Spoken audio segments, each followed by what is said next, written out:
Amén, Padre Santo, Dios maravilloso, Señor, nos gozamos en esta mañana por este tiempo que nos das para poder recibir tu palabra, para poder ser enseñados.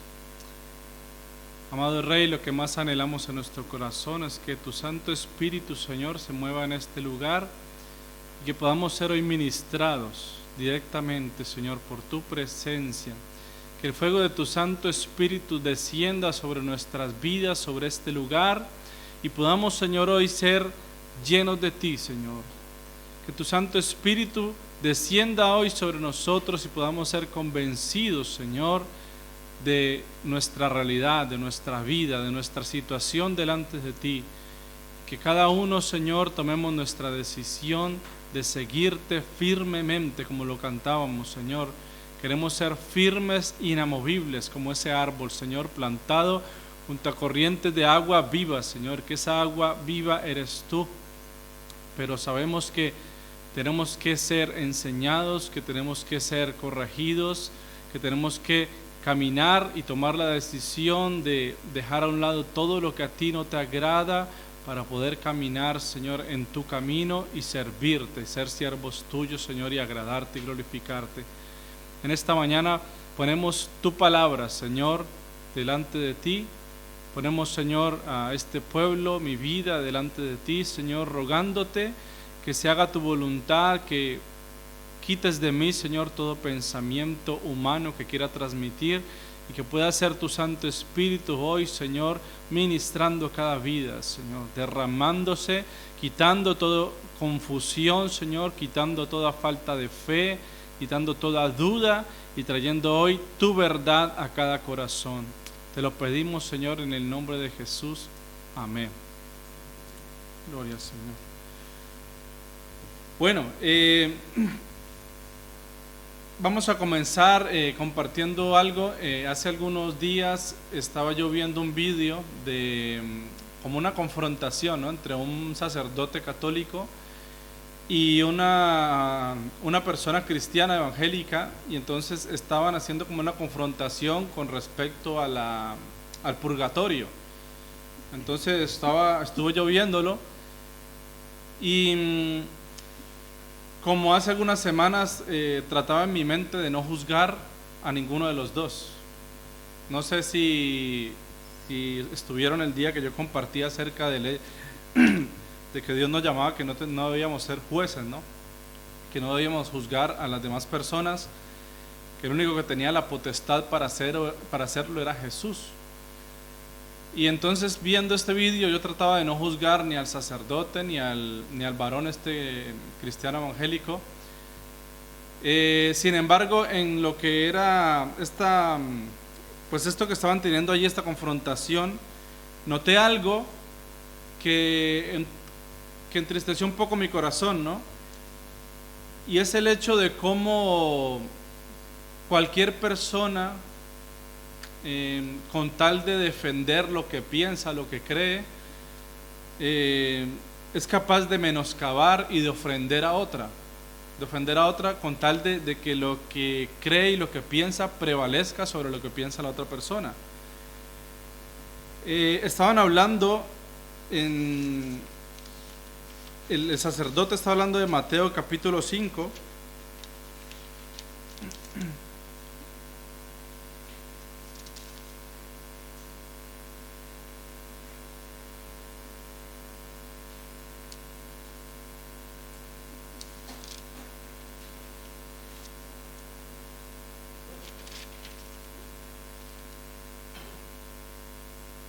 El versículo 25.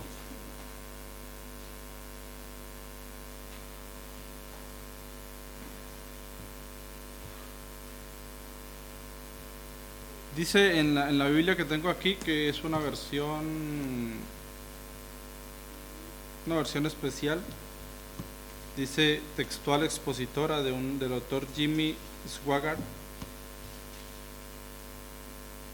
De pronto cambiará alguna cosilla con lo que tienes allí, pero el significado será lo mismo, ¿no? Dice en el 25, Mateo 5:25, ponte de acuerdo pronto con tu adversario, entre tanto que estás con él en el camino. para que no acontezca que el adversario te entregue al juez y el juez te entregue al alguacil y seas echado en prisión. De cierto te digo que no saldrás de allí hasta que pagues el último cuadrante. Entonces, también yo cuando empezaron a confrontar y a leer esto, yo dije, pero esto qué tiene que ver con el purgatorio, ¿no? Yo creo que todos sabemos, o bueno, no sé si todos, pero sabemos que la Iglesia Católica habla o tiene esta enseñanza, esta doctrina de que cuando uno muere, uno puede ir a un sitio, un lugar en donde desde aquí de la tierra se puede rezar, las personas pueden pedir por el alma de esa persona y esa persona se puede salvar.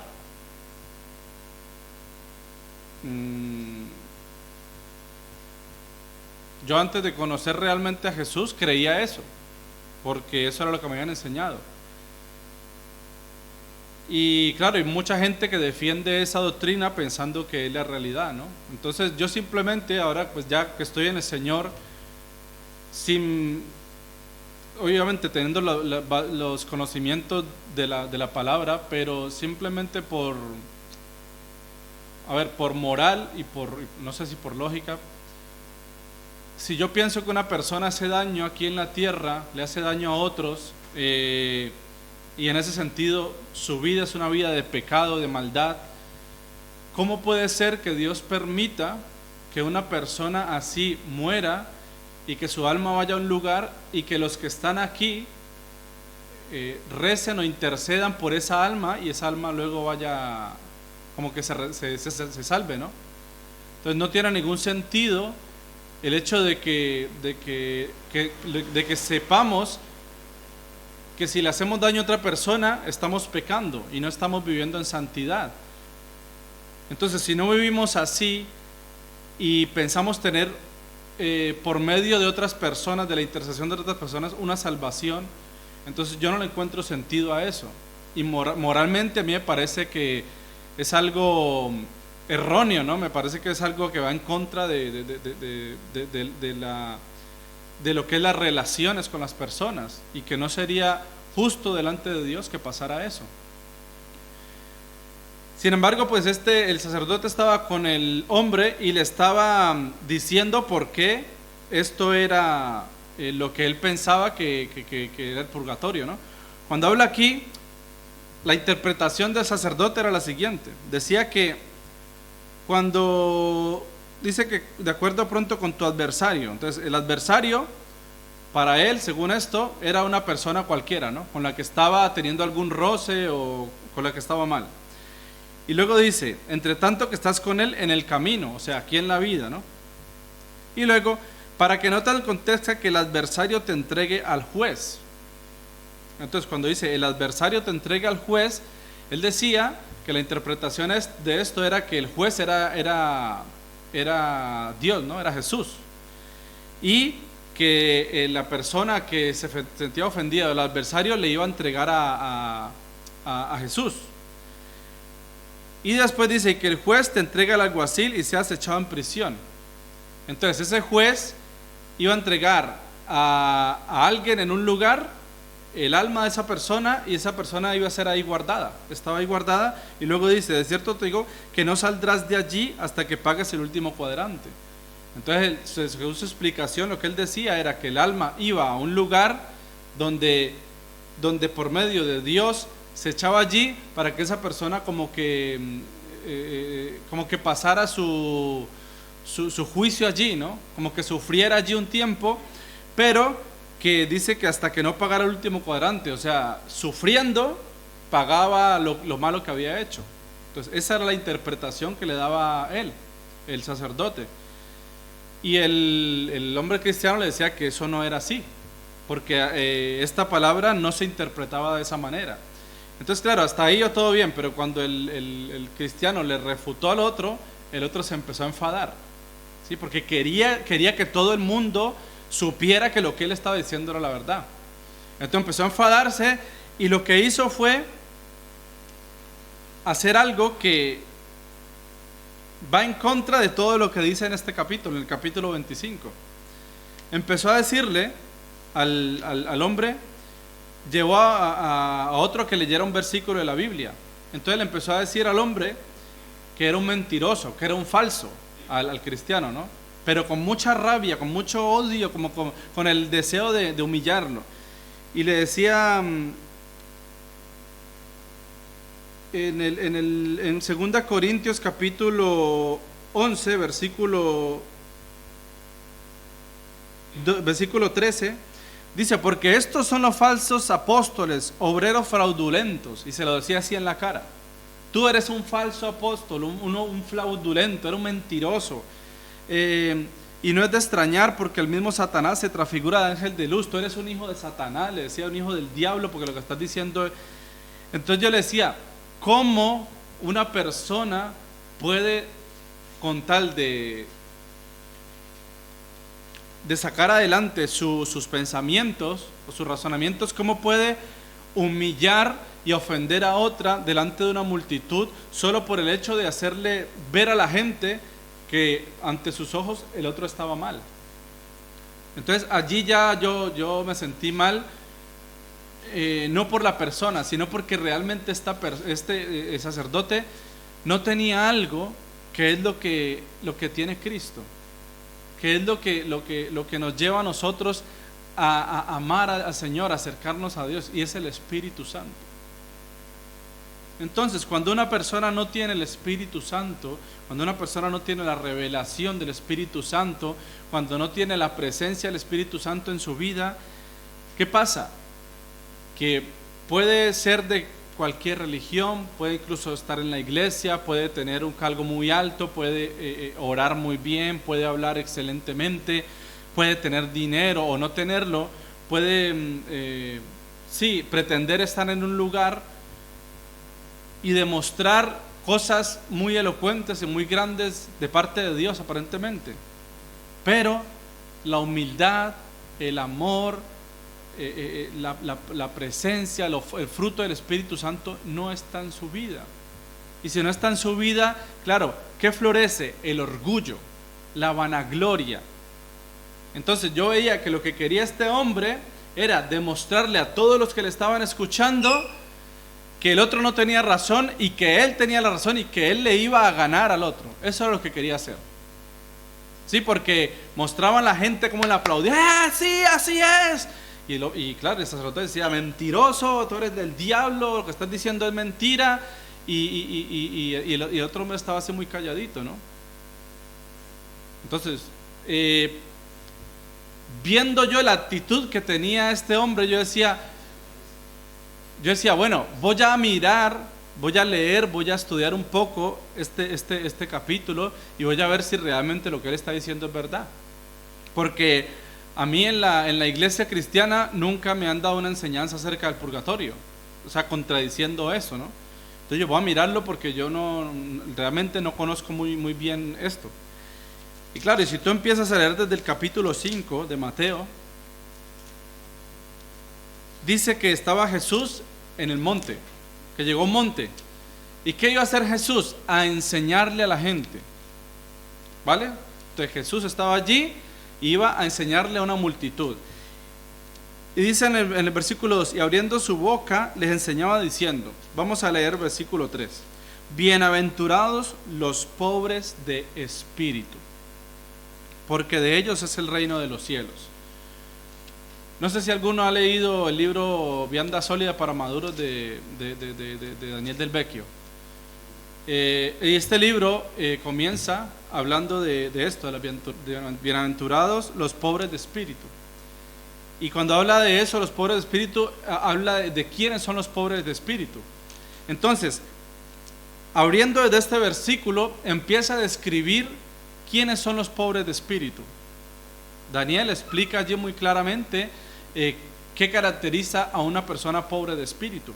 Y entonces, cosas que tiene una persona que es pobre de espíritu es lo siguiente. En el versículo 4 dice: bienaventurados los que lloran. Es una persona pobre de espíritu llora. ¿Llora por qué? Porque le duele la situación de otros, le duele la situación del mundo, le duele que las personas se pierdan. Sí, esas son características. En el 5 dice: bienaventurados los mansos. Una persona que es pobre de espíritu es manso. Y cuando dice pobre de espíritu, no se refiere a alguien que está apartado de Dios. No, una persona pobre de espíritu se refiere a una persona necesitada, que necesita llenar esa pobreza, esa falta que tiene con algo. Entonces dice, bienaventurado este pobre de espíritu, porque quiere ser lleno ¿de qué? Del Espíritu de Dios. Quiere ser lleno ¿de quién? De lo que Dios tiene para su vida. Entonces, dentro de esas características, pues se refiere a que estos pobres de espíritu lloran, son mansos. En el versículo 6 dice, tienen hambre y sed de justicia. Cuando una persona no es pobre de espíritu, es una persona que se cree mucho, ¿no? Que se cree muy grande, que se cree muy, muy poderosa y que aparentemente no tiene ninguna necesidad. Pero yo te pregunto algo a ti, ¿tú crees que tú tienes necesidad de algo?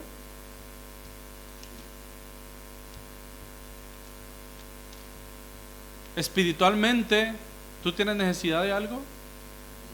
Sí, y mucha, y mucha, y mucha.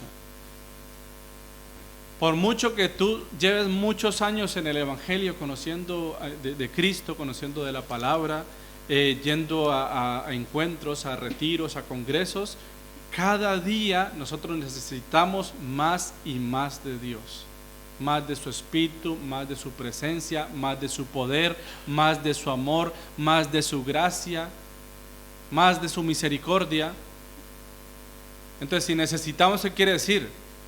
Que nos hace falta, que somos pobres en espíritu.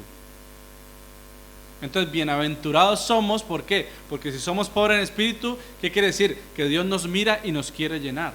Por eso, el orgullo y la vanagloria no tienen nada que ver con Dios. El orgullo y la vanagloria no tienen ninguna manera de entrelazarse con Dios. ¿Por qué? Porque el orgullo y la vanagloria lo que hacen es ensalzar, exaltar a la persona, que la persona se sienta más, que se sienta más grande, que se sienta superior a otros. ¿Y qué dice la Biblia? Considerando a mi hermano que está al lado, ¿qué? Mayor que yo. ¿Qué tienes que hacer tú? Considerar a tu hermano mayor que tú. Dice que no tenga yo más alto concepto de mí o de las cosas que Dios me ha dado. Yo no tengo por qué tener un gran concepto alto de lo que soy o de lo que Dios me ha dado. No, yo lo que tengo que hacer es que estimar y mirar a mi hermano como si fuera mayor a mí. Claro, y de esa manera la humildad, ¿qué pasa? Desaparece, porque tú no te vas a creer en ningún momento más que otra persona. ¿Qué sigue diciendo la bienaventuranza? Bienaventurados los misericordiosos. ¿Tú crees que un pobre de espíritu es misericordioso? Claro, porque entiende la necesidad de otro. Entiende que otro, aunque falle, aunque esté mal, necesita tener misericordia.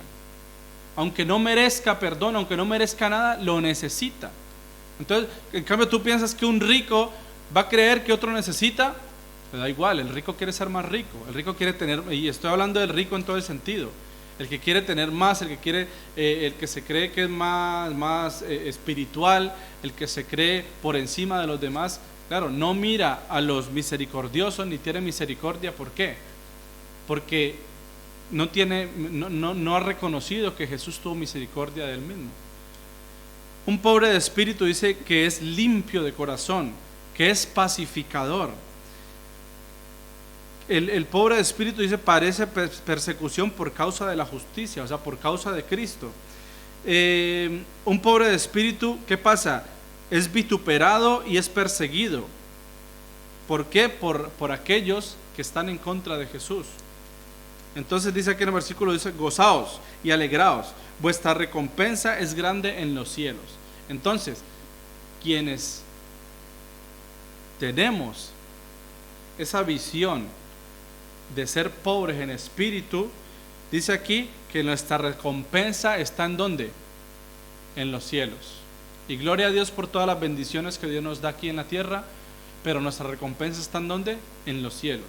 Entonces Jesús empieza enseñándole a estas personas, primero acerca de cómo deben ser ellos, ¿sí? De qué es lo que tiene que haber en su corazón. Los está preparando para que reciban una enseñanza que viene a continuación. En el versículo 13 empieza él diciéndoles a la multitud que está ahí: vosotros sois la sal de la tierra, y si la sal se desvanece, ¿con qué será salada? No vale más para nada, sino para ser echada fuera y hollada de los hombres.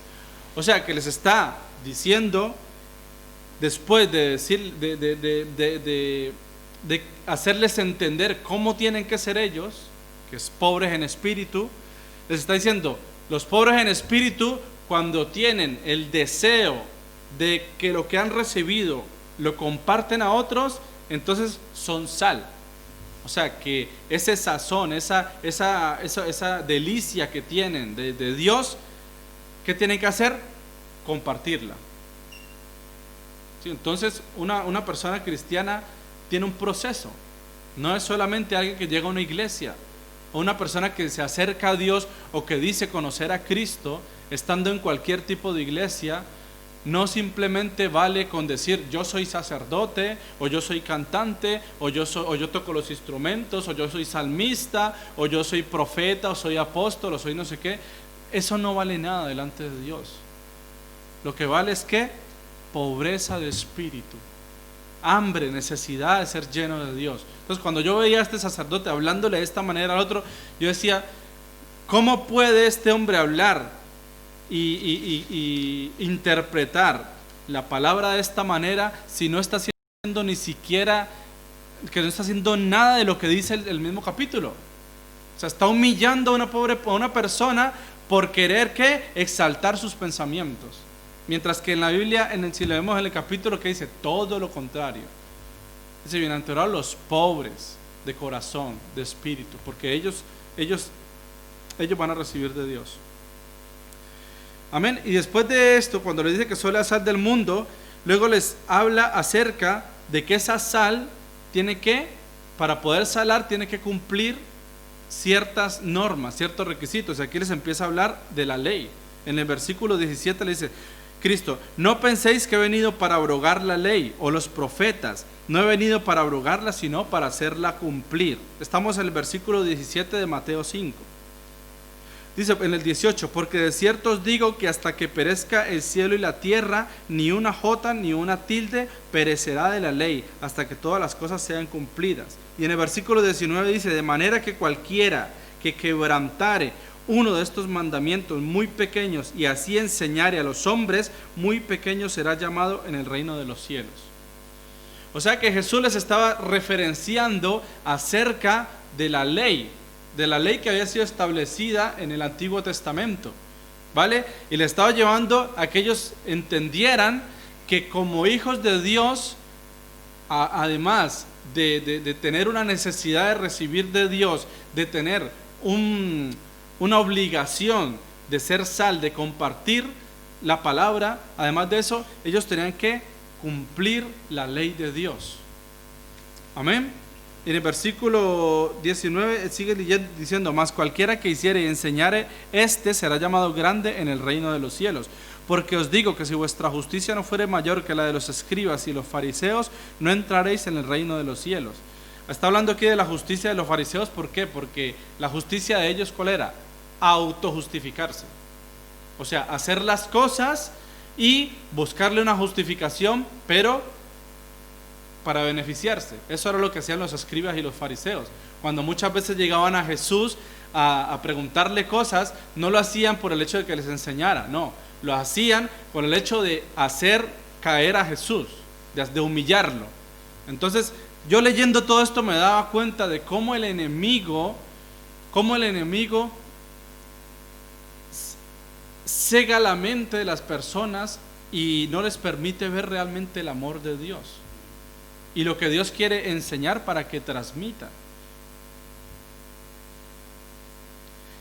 Y aún más, entonces hasta aquí yo estaba pues un poco atónito y decía, pues cómo este hombre supuestamente le busca esta explicación o esta interpretación a esta palabra, pero si en el capítulo habla de todo lo contrario a lo que él está haciendo.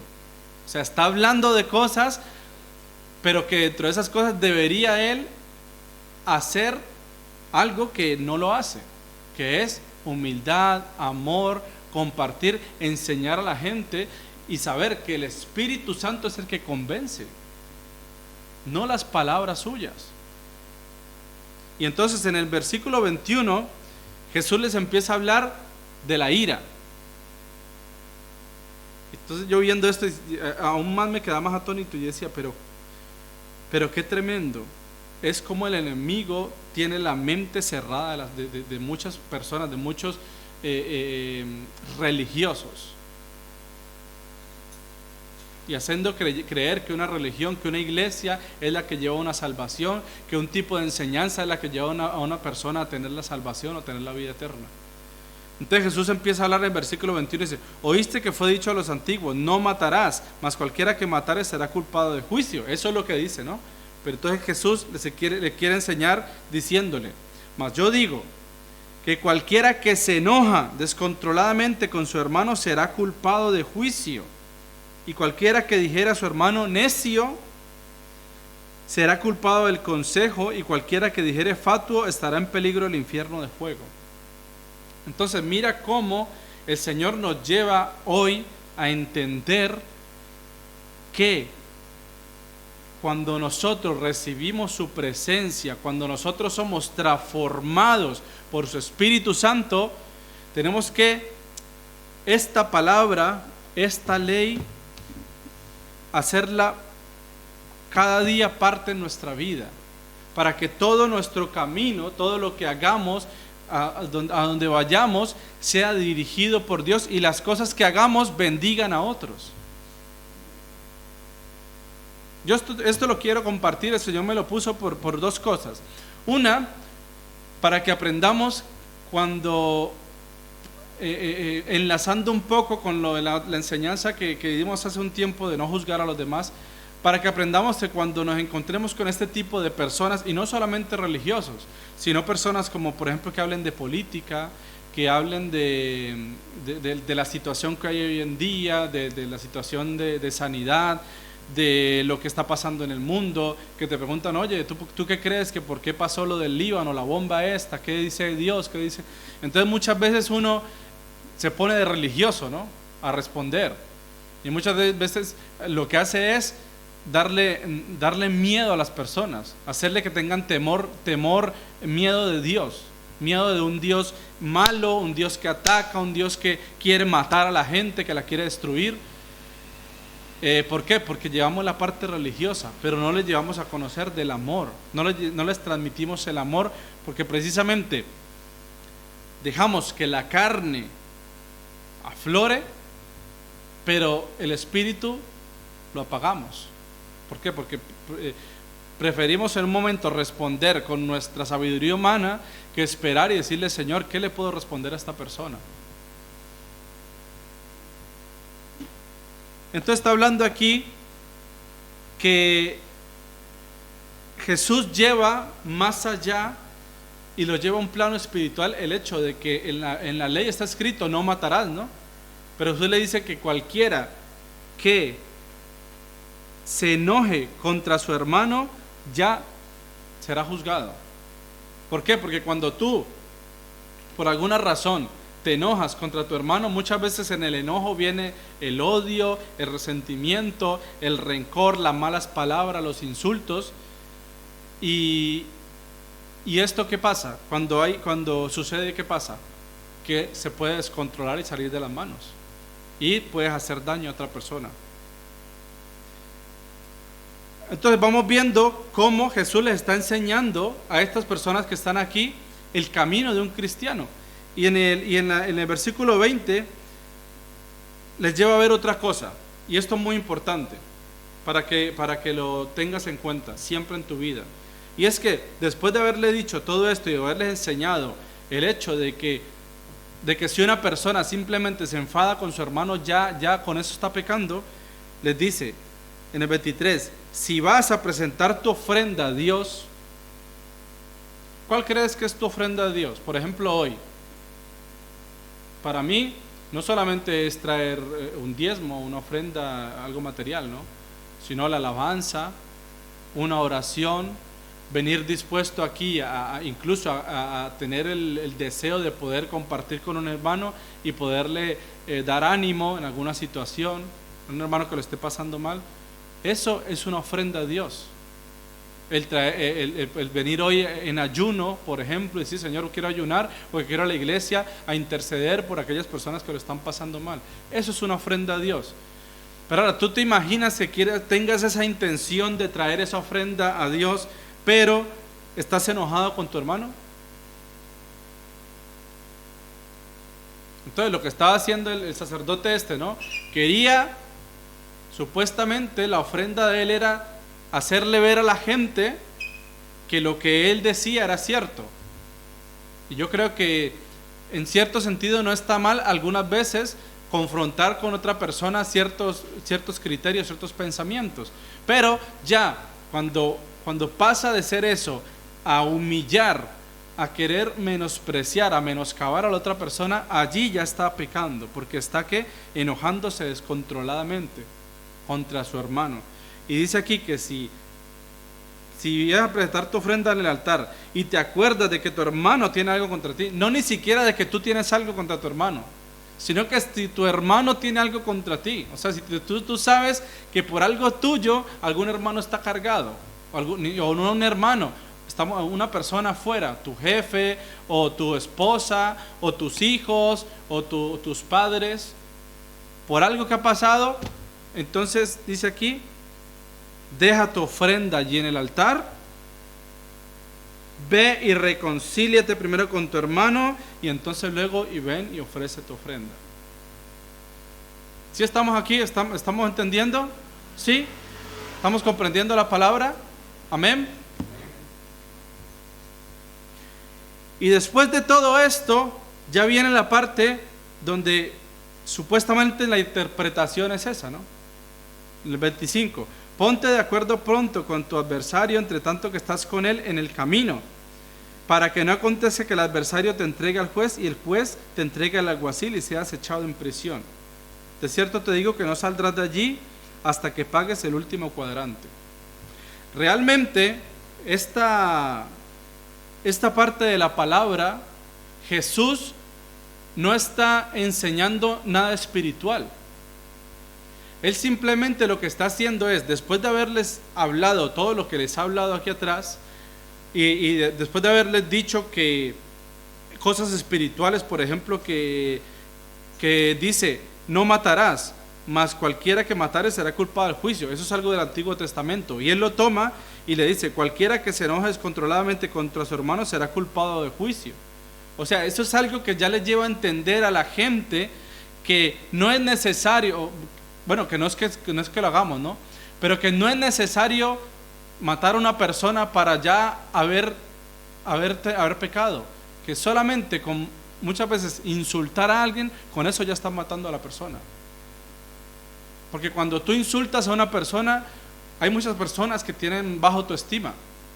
Y cuando tú le dices alguna mala palabra, o te refieres a su aspecto para ofenderlo, para humillarlo, contra eso muchas veces hay personas que se suicidan, porque no soportan ese tipo de presión, ¿no? Ese tipo de malas palabras. Entonces, después de haberles dicho Jesús todo esto, les da una verdad terrenal, algo que pasa y algo que se sufre por el hecho de hacer las cosas mal. Simplemente les dice: ponte de acuerdo con tu adversario. Y aquí el adversario no está hablando del diablo, porque yo no me voy a poner de acuerdo con el diablo, ¿no? Según lo que dice aquí, miremoslo nosotros aquí para darle una interpretación con lo que hemos leído de la palabra. Cuando dice: ponte de acuerdo pronto con tu adversario, ¿quién crees que es tu adversario? No estamos hablando del diablo aquí, ¿no? Estamos hablando de alguna persona con la cual tengamos una mala relación. Piensa ahora mismo en alguien en el cual tú dices: oh, yo con esta persona esta semana tuve un roce, o tuve una discusión, o tuve una mala palabra, o pensé mal de él o de ella. ¿Tienes alguien en tu cabeza? ¿Sí o no? O todos somos muy santos y hacemos todo bien. Alguien, 1, 2, 3 o 5 personas tendrás en tu cabeza. Y cuando se refiere aquí a adversario, no está diciendo que esa persona te va a venir y va a venir con una lanza y te la va a tirar. No, sino que obviamente está en contra de ti por algo. Entonces, piensa en esa persona y ¿qué dice la Biblia? Ponte de acuerdo pronto con ella. O sea, ¿qué tengo que hacer yo? Humildemente, y aunque no lo quiera, acercarme a esa persona, pedirle al Señor que me ayude, e ir donde esa persona y pedirle perdón. Es difícil, ¿no? ¿O es fácil? Es fácil ir donde una persona que te ha dicho algo, o que incluso no te ha dicho algo, que tú hiciste algo pero que no lo sabes, y esa persona está ofendida. Será fácil decirle, mira, es que yo creo que tú estás ofendido por algo que dije. Y de pronto la persona te dije, no te preocupes. Yo, bueno, sin embargo, discúlpame o perdóname. Lo siento, no fue mi intención. En ese momento estaba con la cabeza, no sé. No es fácil. Pero esta es la interpretación de esta palabra realmente. Y después dice, para que no acontezca, o sea, Jesús les está enseñando a ellos que hagan eso, que se pongan de acuerdo con la persona que está mal, para que no acontezca que este con el que estás mal te entregue al juez.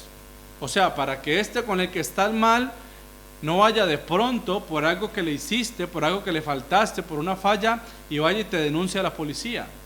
Y luego la policía recabe pruebas y diga, sí, mira, tú le hiciste daño a esta persona. Y como le hiciste daño, ¿qué pasa? A un juez y para la cárcel. O sea, esto es lo que está enseñando Jesús aquí. Les está enseñando que si tienen una buena relación con las personas, obviamente no van a sufrir las consecuencias de tener un juicio por algo malo que han hecho. Yo te pregunto algo, y siempre es algo en lo que yo pienso. ¿Tú crees que alguien me puede juzgar a mí por sacarme un ojo? Mírame aquí, yo tengo un ojo, que esto es un ejemplo, ¿no? Algo hipotético. Que yo me saque un ojo. ¿Tú crees que alguien va a ir a denunciar a la policía? Mira que este se sacó un ojo. Se lo sacó, se hizo daño él mismo, o incluso trabajando se hizo daño él mismo. ¿Quién tiene la culpa? Pues él mismo. Pero ¿el juez lo va a juzgar por hacerse daño? No. ¿Un juez puede juzgar a alguien por una persona querer suicidarse de pronto y que no se muere? No, porque es un daño que se está haciendo a él mismo, y un juez no puede decirle, mira, te voy a condenar por querer suicidarte. No. Pero ahora, si yo, y aquí va un ejemplo más claro, una mujer se queda embarazada por estar teniendo relaciones, se queda embarazada y dice, voy a ir a abortar, como dicen hoy, ¿no? Es mi cuerpo, la mujer, es mi cuerpo, y como es mi cuerpo yo decido. Pero resulta que es que en tu cuerpo hay otro ser humano, aunque sea una cosa diminuta, pero hay otro ser humano. Estamos hablando de un embarazo no deseado, por lo que sea, pero está allí. Entonces, claro, si hay un aborto, delante de Dios, lo que es correcto es que lo que está pasando es que esta persona está asesinando a un ser humano porque ya fue concebido. Pero eso ya está normalizado aquí en este país, en casi toda Europa y en muchos países. Y claro, a Dios eso no le agrada. Entonces, mira un ejemplo de lo que es una persona hacerle daño a otra, y ahora sí, a partir de ello, tener un juicio. Pero cuando uno se hace daño a uno mismo, no va a haber nadie que nos juzgue, solamente Dios va a mirar qué fue lo que hiciste tú con tu vida. ¿Y qué dice aquí? Este adversario te entregue al juez, y el juez te entrega al alguacil, y seas echado en prisión. Entonces, esta palabra no está hablando de ninguna verdad espiritual, simplemente está poniendo la realidad de lo que pasa cuando yo le hago daño a alguien. ¿Y cuál es la realidad? Que hay una ley, y que esa ley me va a juzgar, así como lo hablamos hace unas 5 semanas o 6. de que esa ley pues en la tierra tiene potestad para juzgar la maldad que se hace a otras personas. Y dice, de cierto te digo que no saldrás de allí hasta que no pagas el último cuadrante. Entonces, por ejemplo, aquí en España está lo de la prisión preventiva revisable, ¿no? Y eso se aplica a algunas personas que han cometido actos terribles, y es para que no salgan nunca de la cárcel por lo que han hecho.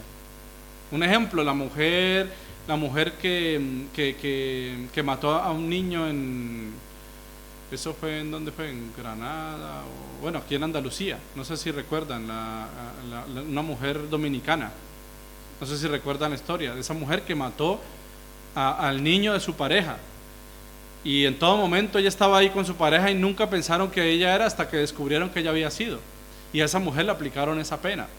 ¿Por qué? Porque imagínate a cuánta gente no le hizo daño con eso: al padre, al niño que lo mató, a su madre, a toda la familia del niño, y mucha gente se quedó consternada preguntándose cómo puede una mujer hacer eso, una persona hacer eso. Entonces, ¿qué pasa? Pues va a tener que pagar en la cárcel todo lo que ha hecho. Ahora, el hecho de que esté en la cárcel no quiere decir que no vaya a tener la salvación. La puede tener si conoce al Señor, se arrepiente, pero tiene que cumplir con la pena que tiene, ¿sí? Pero esto que está hablando aquí no se está refiriendo a un lugar espiritual donde personas de una iglesia pueden interceder por este que ha fallado y luego este va a tener salvación. De ninguna manera. Lo que se está hablando aquí es de un ejemplo terrenal. Mi hermano sabe más de eso que algunos de los que estamos aquí, porque él va a predicar a la cárcel y él conoce y sabe muchas historias de muchas personas que están allí, que han hecho cosas y que lo que han hecho obviamente le hace daño a otros. Drogas, tráfico de armas, tráfico de personas, violaciones. Entonces, claro, toda esta gente tienen su juicio en la tierra y tienen que pagar por eso. Pero no se está refiriendo a que cuando uno delante de Dios tenga una vida mala, podrida, se va a ir delante de Dios y Dios lo va a mandar a un lugar, y después de muchos, no sé cómo, el tiempo de Dios no sé cómo será. En la Biblia pues, se trata de decirlo, pero a nuestra mente no es fácil comprenderlo. Pero en un tiempo esta persona supuestamente va a ir ya delante de Dios, va a decir, no, ya rezaron por mí, intercedieron por mí, ahora yo ya estoy limpio. Eso no es así. Porque si fuera así, en todo el capítulo no se hablaría de todo lo contrario a lo que dice esto. Y además en la Biblia, si tú vas y lees después, dice que ni los fornicarios, ni los idólatras, ni los borrachos, ni los afeminados y un tiempo cierto de personas van a heredar ¿qué? El reino de Dios. O sea, que este tipo de personas que tienen esas actitudes y viven así y con eso le hacen daño a otros, no van a heredar el reino de Dios. Por lo tanto,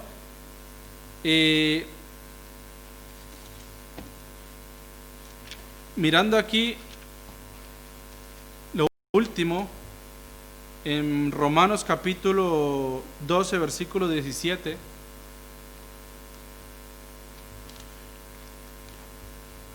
tú quieres aprender, ahora decimos, bueno, esto lo enseña Dios, ¿no? Pero ¿cómo hago yo para poder vivir una vida humilde?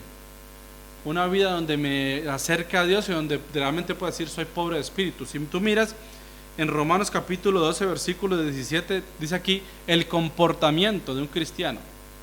¿Cómo debe ser?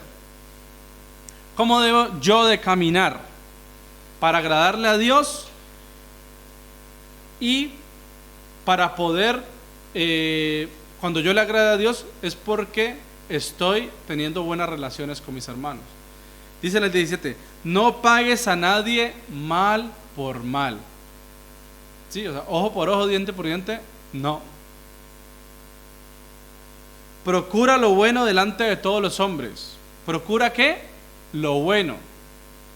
Cuando dice que procura lo bueno, sí, claro, muchas veces uno duda si hace lo bueno o hace lo malo, pero tiene la capacidad de tomar la decisión. Entonces, mejor procuremos ¿qué? Hacer lo bueno. ¿Qué es lo bueno? Pues lo bueno está escrito en la palabra. Lo bueno lo estamos recibiendo hoy aquí, estamos aprendiendo sobre qué es lo bueno. En el versículo 18 dice, si se puede hacer cuanto está en vosotros, mira, si se puede hacer cuanto está en vosotros, en ti y en mí, ten paz con todos los hombres.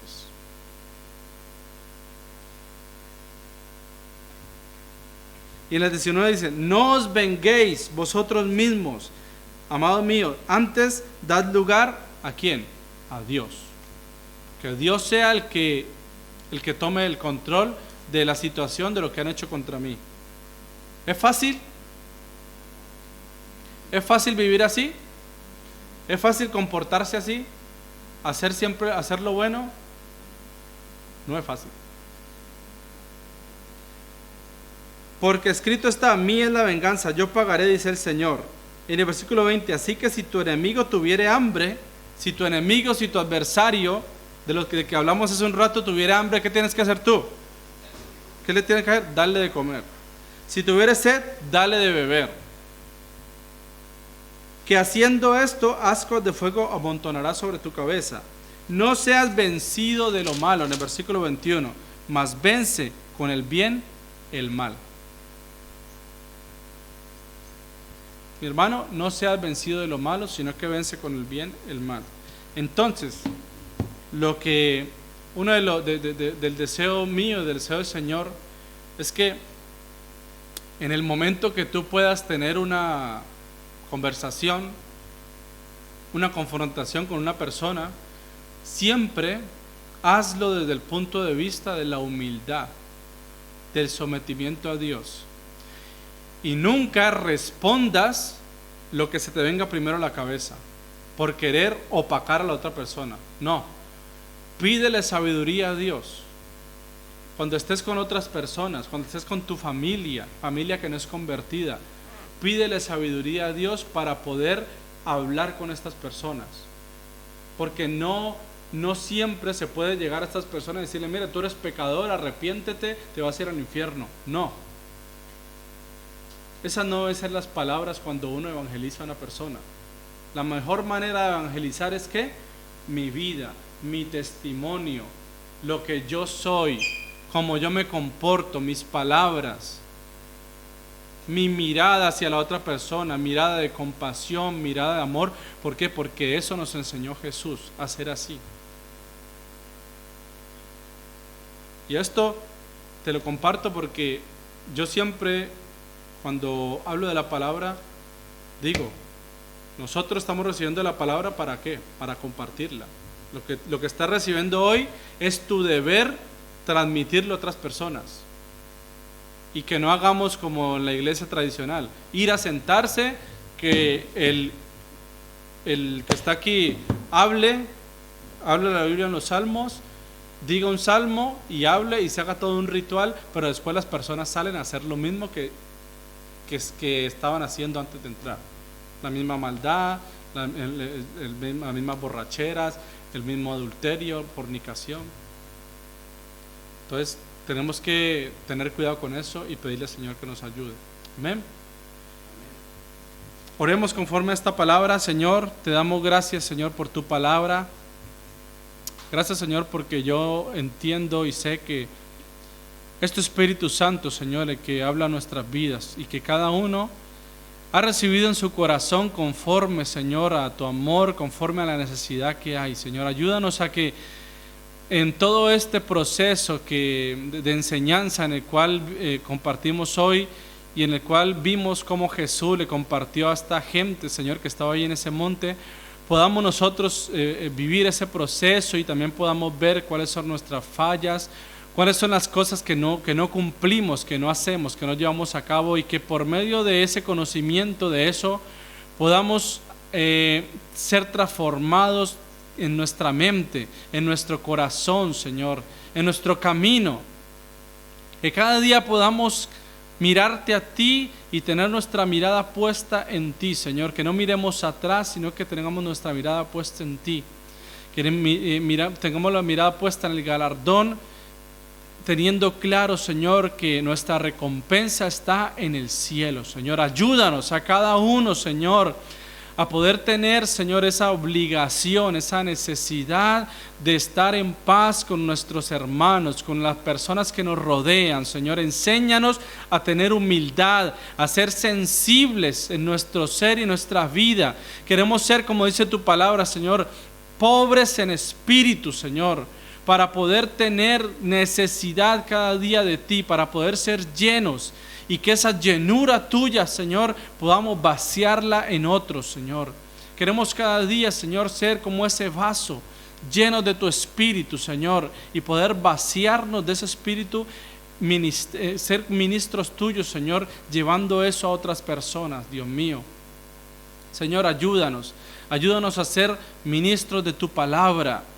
Señor, sabemos que no solamente los que están aquí compartiendo la palabra son los que tienen autoridad o potestad para hablar, Señor, sino cada uno de tus hijos. Tú le has dado la potestad, Señor, le has dado la autoridad, le has dado la capacidad, Señor, el entendimiento y el convencimiento para poder compartir tu palabra, para poder ser, Señor, transmisores, Señor, de estas buenas nuevas a aquellos, Señor, que no te conocen. Señor, levanta a este pueblo, te lo pido en el nombre de Jesús. Levanta a esta iglesia, levanta a tus hijos, Señor, en esta hora, Padre, y que sean comprometidos para ti, Señor. No solamente para que vengan a este lugar, Señor, a sentarse, sino para que haya un compromiso, Señor, en sus vidas, Padre. Yo te ruego, Señor, por aquellos de los que estamos aquí, Señor, y de los que no están, que estamos pasando, Señor, por alguna situación difícil con otra persona, Señor, que estamos pasando por alguna situación complicada a causa de lo que está pasando hoy en el mundo, Señor, que nos ayudes, que extiendas tu mano, Señor, que nos des sabiduría para poder enfrentar estas situaciones, Señor, y poder, Señor, con tu sabiduría, poder resolverlas, Señor, poder salir adelante. No permita, Señor, que nos desesperemos. No permita, Señor, que entremos en agobio, Señor, en desilusión, en decepción, que te fallemos, que nos apartemos de ti. No permitas que tengamos dudas, Señor, sino que se fortalezca, Señor, nuestra esperanza y nuestra confianza en ti cada día, Señor. En el nombre de Jesús, Padre, te ruego que bendiga, Señor, esta casa. Que bendiga, Señor, a aquellos que se han puesto a frente, Señor, de este lugar para llevar tu palabra a este pueblo, Señor, a esta ciudad. En el nombre de Jesús, Señor, estamos en tus manos, sabiendo que tú eres, Señor, el Dios de esta obra, Señor. Y sabemos que tú has puesto el deseo y el anhelo de que esta obra sea traída aquí, Señor. Bendícele, Señor, y fortalécele, Señor, a Ramón, a su esposa, Señor, fortalécele, Señor, dales ánimo, Señor, dale fuerzas para que puedan seguir, Señor, en este lugar, llevando tu palabra, Señor, con amor y con el convencimiento que hay en su corazón, Señor. Gracias por este día, en el nombre de Jesús, Padre. Amén.